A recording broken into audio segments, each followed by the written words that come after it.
In dem Fachschema ist auch zugelassen in den USA. Als Schnittmaschine.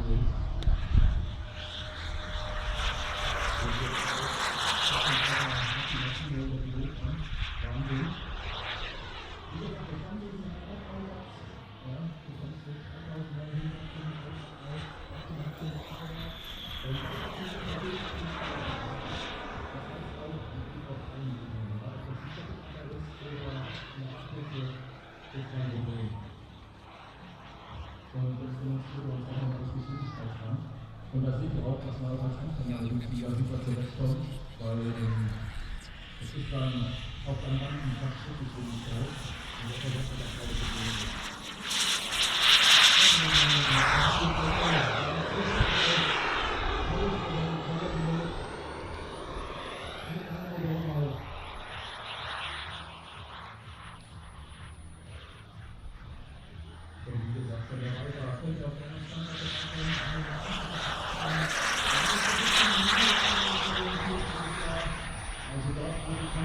So ein bisschen auf die Wasser geführt, da ist bestimmt für jeden was dabei.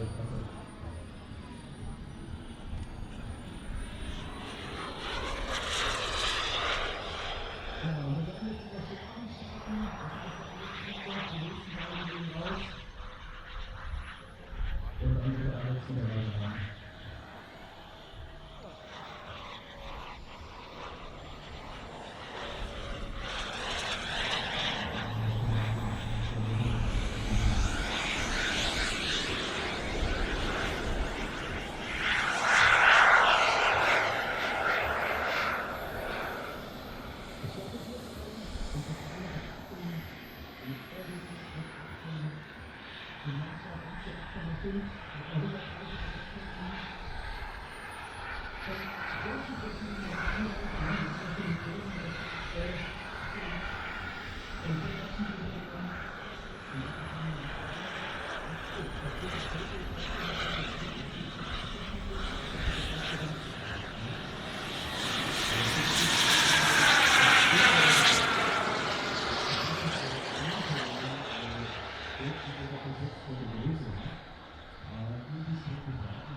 So ist, wie gesagt, hatte ich immer meine Vorlieben,